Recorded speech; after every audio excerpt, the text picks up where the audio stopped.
Thank you for joining me here at the First Alert Desk on Atlanta News First Plus. I'm Maria Moreau taking a live look right now at the world's busiest airport, Hartsfield-Jackson Atlanta International Airport. And you can see we have a beautiful but chilly weather outside. First Alert meteorologist Rodney Harris will join us here in a couple minutes with your weekend forecast. Let's get into some of your top stories that we're following this morning. I want to start with this one that is breaking overnight. We first brought to you on our morning show on Atlanta News First a chaotic scene and deadly shooting involving police officers happening right on the highway. Investigators say 5 police officers fired at a man who allegedly stabbed someone on a bus earlier in the morning on Interstate 75. Now, the chaos shut down lanes in the area for hours. Atlanta News First Chelsea Bimeford joins us with the latest details. Atlanta police say they were called to Interstate 75 early this morning after an apparent stabbing on a Greyhound bus, which was heading towards Florida. We'll take you to some video from that scene earlier this morning. This all happened around 1:12 a.m. Investigators say a 39-year-old suspect stabbed another person in the hand, then exited the bus and began running through traffic while still holding a knife. Atlanta police officers confronted the suspect, tried to de-escalate the situation, asking him to drop that knife multiple times. But eventually he pointed that weapon towards officers, according to Chief Shearbaum, and 5 of them fired shots in his direction. I want to commend those officers because I had the opportunity to watch them place themselves in danger, leave the safety of the roadway, enter into moving cars to try to disarm this individual who at any moment could have opened a door of vehicles were stopped at that location. The Georgia Bureau of Investigation has now taken over this case, which is standard in officer-involved shootings. That 39-year-old suspect that was shot by police was taken to Grady Hospital this morning, where he later died. Atlanta police have not released that suspect's name. Reporting from Atlanta Police Headquarters, Chelsea Bimeford, Atlanta News First. Yeah, and meanwhile, an argument over T-shirts ends with an 18-year-old being shot and killed. Atlanta News First reporter Sarah Hammond is near State Farm Arena where this happened and with the latest on what we know.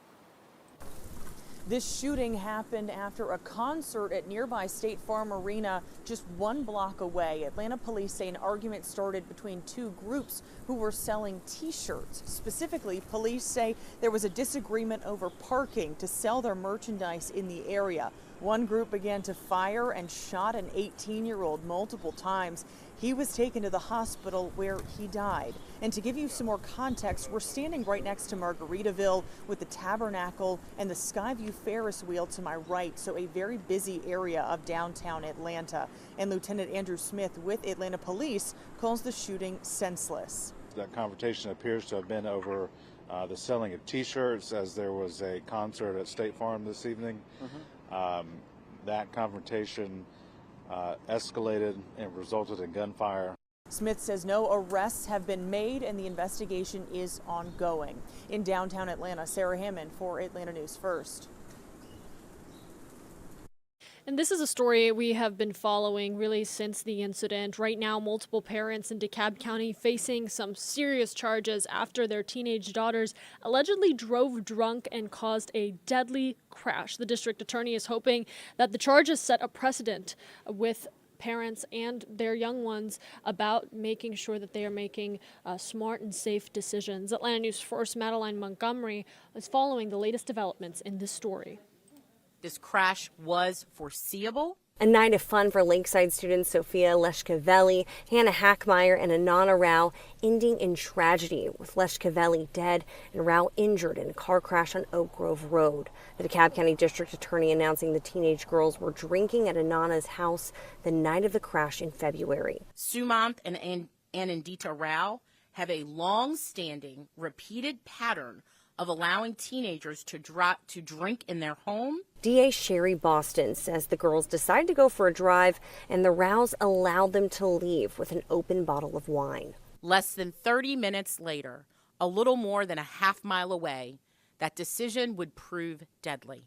Investigators say Hackmeyer was behind the wheel, and data recovered from the car she was driving showed that she was speeding at 98 miles per hour just 1 second before the crash. She also had a blood alcohol concentration of 0.046, which is over twice the legal limit for a person under 21.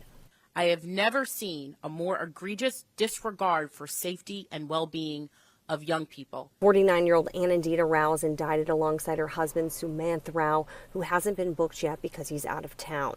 They're charged with involuntary manslaughter, reckless conduct, and maintaining a disorderly house. Hannah Hackmeyer has a long list of charges, including first-degree vehicular homicide, serious injury by vehicle, and driving under the influence of alcohol. Madeline Montgomery, Atlanta News First. Taking you out to the latest in the political landscape, with a former Georgia senator being picked to lead the Small Business Administration. A former Georgia lawmaker, Kelly Loeffler, being tapped by President-elect Donald Trump to join his administration and really oversee this part of his cabinet. In a social media post where the president-elect made this announcement, he said, quote, "Kelly will bring her experience in business and Washington to reduce red tape and unleash opportunity for small businesses to grow, innovate, and thrive." So she joins really now two Georgia lawmakers that will be a part of Trump's cabinet come January 20th as he takes over the White House from current President Joe Biden. All right, let's talk a little more locally here, and something exciting that we have been sharing with you both on air and online here at Atlanta News First. The Magic of Lights are back, and it is an exciting opportunity to grab your friends, family members, your dog, get in your car and enjoy the holiday light show display at the Dixie Motor Speedway in Woodstock. This is video for you from the First Alert tracker, so you can really get a perspective of what you'll experience. This is opening night of these festive holiday light displays, and they are going through the end of this year, early into next year, and you really don't want to miss it. Atlanta News First is a proud media partner of Magic of Lights, and we are helping you get your tickets now. It's really easy. Just go to our website, atlantanewsfirst.com, the link right there on your screen for you. And it's great weather for it, too, by the way. First Alert meteorologist Rodney Harris joins me now with a look at your forecast. And Maria, if you mean cold, yes, great weather, because that is our story through the upcoming weekend. I want to talk about our forecast for today. It's a bit deceiving. So this morning, our temperatures were in the 40s. So we were about 20 degrees warmer this morning compared to this time yesterday.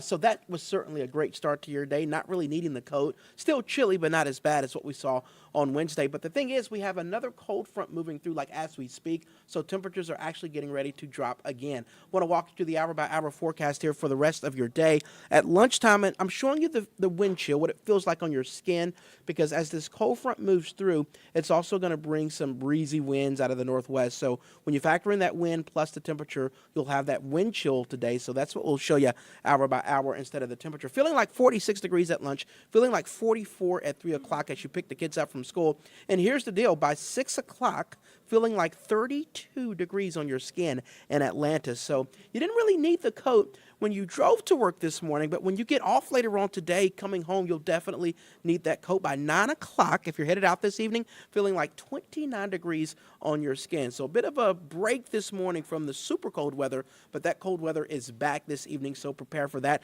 The actual low on Friday morning will drop to 25 degrees in Atlanta, so that'll be the new coldest morning of the season. Tomorrow, 17 in LJ and 19 in Helen. So tomorrow morning will be another very cold day. You will definitely need that coat, and you'll need the coat the entire day Friday because highs will not get out of the 40s. 45 degrees under sunny skies. Friday super cold. Saturday will start at 29, but then it's up to 54 for Saturday afternoon under mostly sunny skies. Saturday will be great if you're going to tailgate for the SEC championship. It'll be chilly. You'll need the jacket, but it will stay dry.